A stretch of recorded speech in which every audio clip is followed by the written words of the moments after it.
Evo Mega Knight. Boss Bandit coming down my throat. And I go on offense. I spend 8 elixir on offense. We got the Ice Golem in the middle of the kite. Oh no, there's a Prince. We're up against Lavaloon, against a player who's top 2,000 in the world right now. Then you'll be able.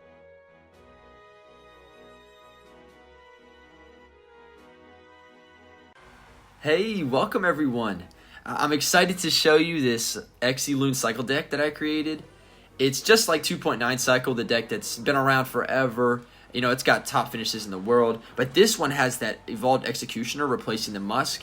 It has the overpowered Evo cannon that hasn't got a nerf, replacing the bomb tower, and then of course the tornado to synergize with our executioner. So this deck has phenomenal defense, even better defense than the Musketeer deck, if you can believe it.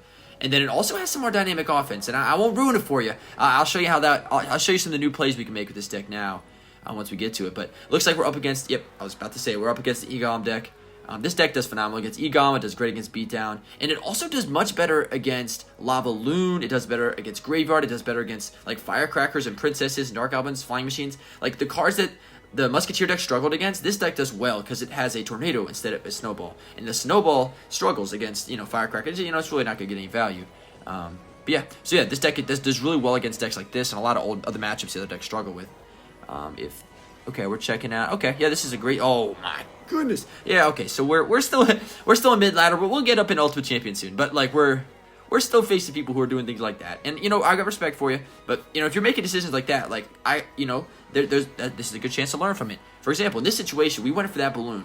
Why did we go for that balloon? That balloon was not a balloon to take the tower. That was a balloon to test out what their defense is, because we haven't really seen their air defense. Oh, okay, now we know they have Inferno Dragon, so I'm going to want to do Tornadoes or, have an Executioner behind to help support. The first time you use a balloon, don't overextend yourself. Instead just wait for the right time. This video is going to be all about choosing when do you go in for your balloon. When do you go in for your balloon? And then you'll be able.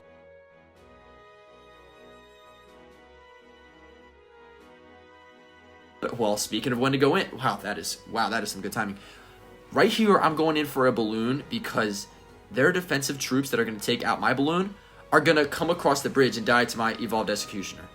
No matter whether I play that balloon or not, they're going to put their Inferno Dragon behind the Egolem. So I'd rather get either a hit or some death damage. We'll take death damage because, I'll be honest, I don't think they're going to get any damage here. We got evolved executioner with everything. And that was an ambitious Skeleton King. I don't know, man. I don't know.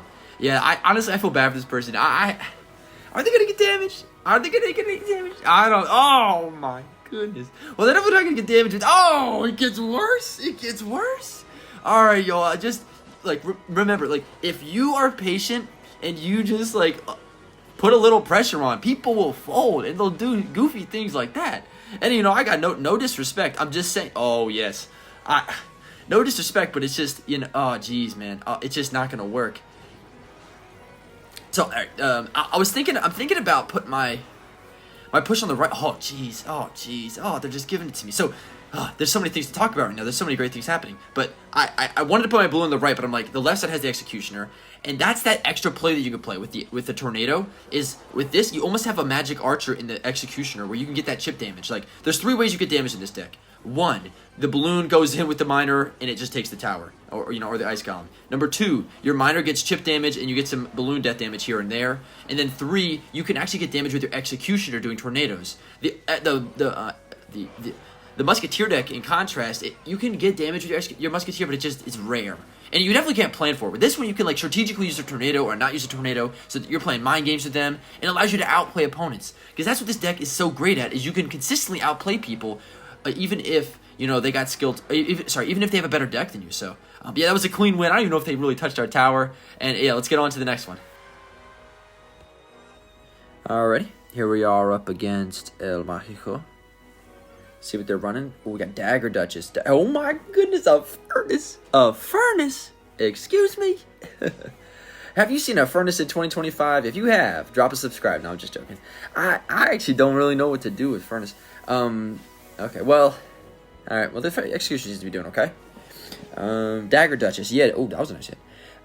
Dagger Duchess is weak to this deck because after the miner tanks with the balloon, it doesn't have any daggers left, and then the balloon is just it's just hanging around, So yeah, we should have a pretty good matchup. Bowler. Okay, for a second I was trying to pretend I could figure out this deck.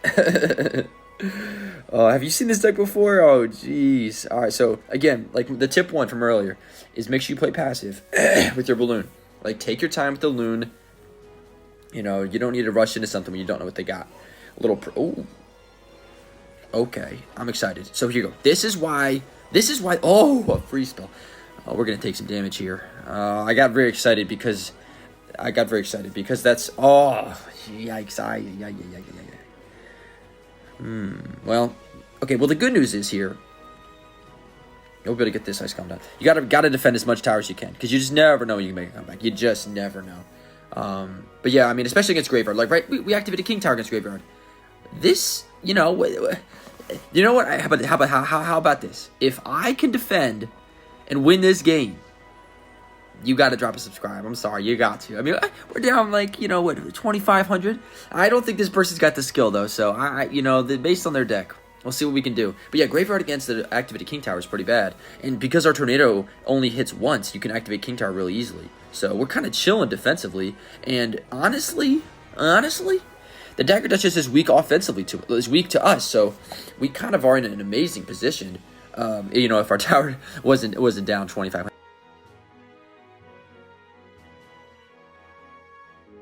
damage, but yeah, honestly, that was the first time I've got the chance to activate King Tower against Graveyard, so I got very excited. Going, balloon in the back, of course. I'm gonna need some elixir to support it, and so there's no point in putting it at the bridge because I just don't have the elixir to support it. I want to put this Executioner with it so that I can do my tornado action. And we get it. I mean, hey, that's still value. Oh wow. Yep.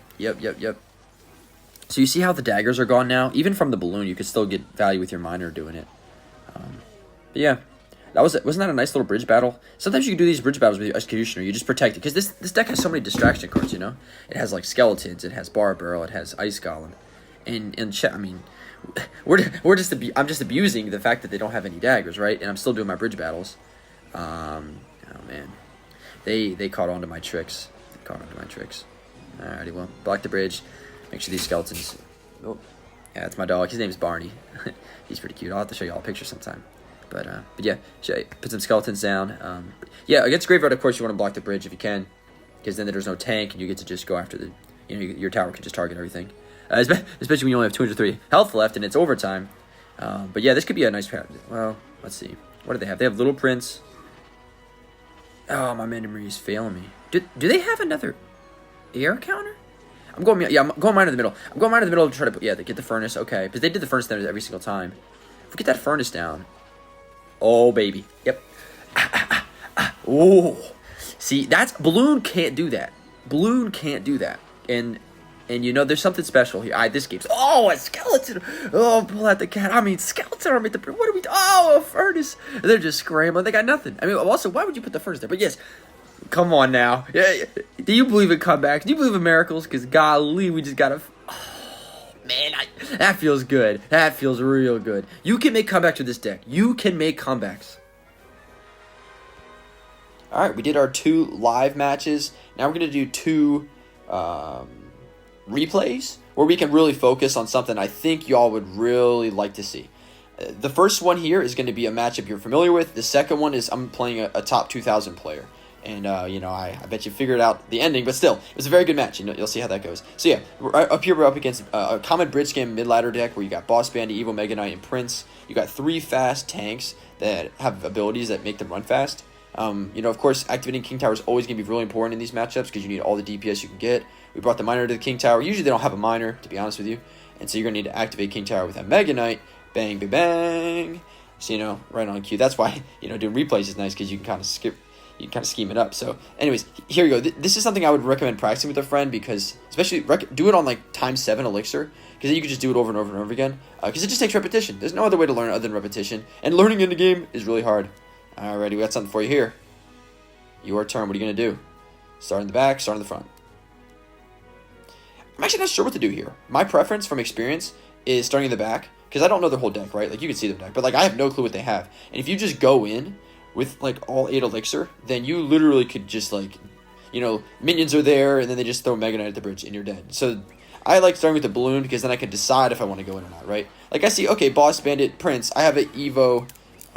I had the Evo Executioner, and so that's not a problem. I could just defend with an Evo. I can defend 11 elixir of pure intensity with him. I missed a bar barrel. I'm human. That's another thing I encourage you with these high skill decks is like, the point of high skill is to embrace the challenge. It's not to feel smart about yourself because you're like you're smarter than the opponent, right? Like some people don't like Mega Knight. I know he's annoying, but if you're high skill, like if you know how to take care of him, he's not really stressful. Like it's not about you being smarter than them. It's about you enjoying the challenge. Because if you can enjoy the challenge, then you won't get upset at yourself when you make mistakes. And you won't, perhaps get upset at your friends. Like it's more sustainable that way. I love a good challenge. All right, we got a Prince coming down here. Easy defense here. Cannon Skeletons. Got to give up on the balloon sometimes. Sometimes you start a balloon and I just give it up. That's a -3 trade I just took there, but it's worth it for the defense. And now I'm actually down to elixir. Evo Mega Knight coming down the barrel. All right, yeah. Talk about learning something new. Remember, I started this with -2 elixir. -2 elixir because of that balloon. Okay, Evo Mega Knight. Boss Bandit coming down my throat. And I go on offense. I spend 8 elixir on offense. We got the Ice Golem in the middle to kite. Oh no, there's a Prince. Bar Barrel in the back. Kite in the back. And don't activate the Boss Bandit's ability. The Executioner could tank the Mega Knight for a little bit. While my Skeletons distract. Miner distracts. I'm about to take their tower. Boss Bandit's on tower. Prince is on tower. We can't defend, right? We can't defend. Oh, but we can. Boss Bandit's on King Tower. I don't care. Mega Knight's dead. Ice Golem takes the rest for the Prince. Oh, but these bats, they're a problem. Evo Cannon. I'm telling you, that's the secret sauce here. Everybody talks about the Executioner, but Evo Cannon wins you games. Whether it's bait, if there's cards like that, you can just win games from your Evo Cannon. So yeah, high skill. I slowed it down for y'all a little bit so you can look at it. But this game can win against difficult matchups. It can win against difficult matchups. And speaking of difficult matchups, we're up against Lavaloon, against a player who's top 2,000 in the world right now. He's top 2,000 in Royal Giant, so I got to give him his flowers. But the question is, we just learned a lot about how to play this deck. Can you apply it in this game? How can we apply what we've learned about when to go in specifically so we can beat a really good player who's better, honestly, who's more skilled than me?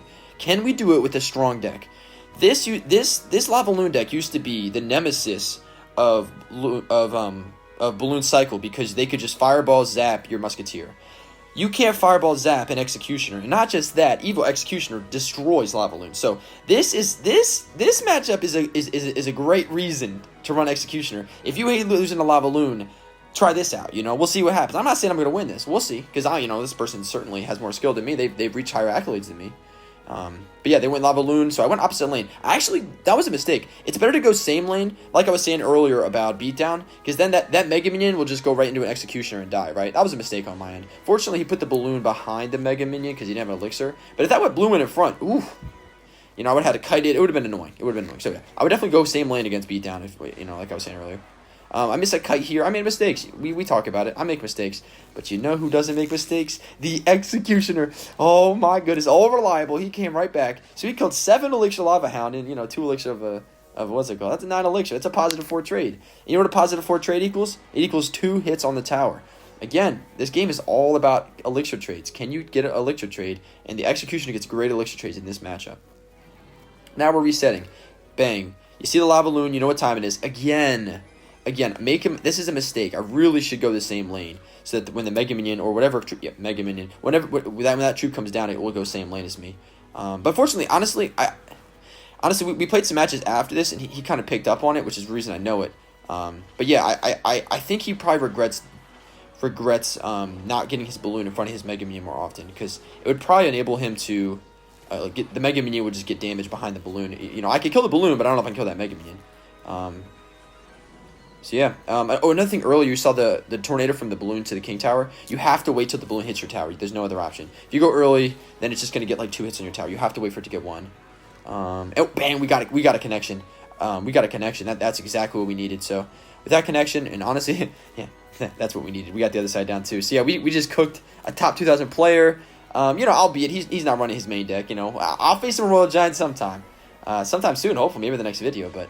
This deck can beat high skill players, it can be low skill players, it can be bad matchups, honestly, it makes some bad matchups into good matchups. So I encourage y'all to try it out. I made it myself. It's really fun, and yeah, subscribe if you want to continue learning how to run cycle decks, particularly the one that I love the most, this one right here.